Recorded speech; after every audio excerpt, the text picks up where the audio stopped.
Irritate பண்ணிட்டு இருக்கா. Baby நம்ம கழுத்தை பிடிச்சி வெள்ள தள்ளிடுவா. எதுக்கு? ஆபீஸ்ல அபிக்கு எதிரா நான் தான் வேலை செய்யறேன்னு காட்டி கொடுக்கறதுக்கா? அமைதியா இரு ஜெகன். அந்த அபியை என் கையால நானே அரையணும். அதுக்கு ஒரு காலம் வரும், அப்ப பாத்துக்கலாம்.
ரெண்டு பேரும் வாங்கடா.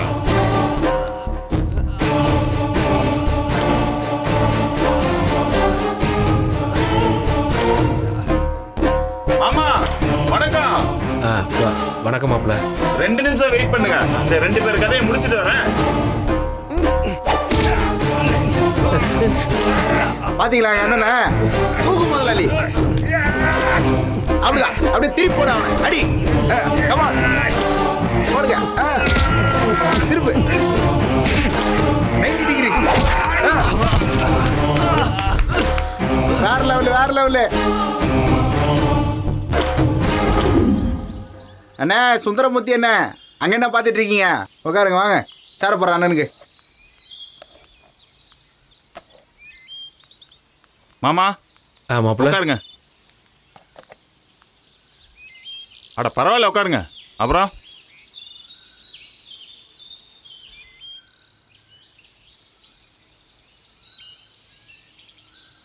மாமா சங்கடப்படாம சந்தோஷமா இருங்க, நமக்கு நல்ல நேரம் ஆரம்பிச்சிருச்சு. டே நாராயணா அண்ணா கார்ல இந்த நோட்டு இருக்குல்ல, எடுத்துட்டு வந்து மாமாட்ட கொடு. சரிண்ணே. ஓ டேய் டேய் முட்டாள் முட்டாள், உன் மண்டையை வச்சு அவன் நடு மூக்குல நச்சுன்னு குத்துறான். ஒரு சொட்டு ரத்தமும் வரக்கூடாது, அவன் எந்திரிக்கவும் கூடாது. குத்துறான் அப்படி. டேய் நீ என்னடா பாத்துட்டு இருக்க? நோட்டை கொடு. இந்தாங்கண்ணே.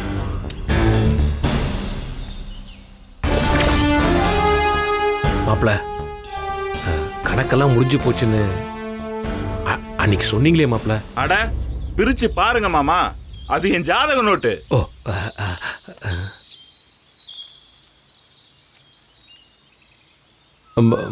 மாப்ள எனக்கு ஜாதகம்லாம் பார்க்க தெரியாது. அது எனக்கு தெரியுமாமா. நமக்கு தெரிஞ்ச ஜோசியர் மூலமா நானே பார்த்துட்டேன். இன்னும் 3 மாசத்துல கல்யாணம் நடக்கணுமா, அதுவும் நம்ம அபி கூட.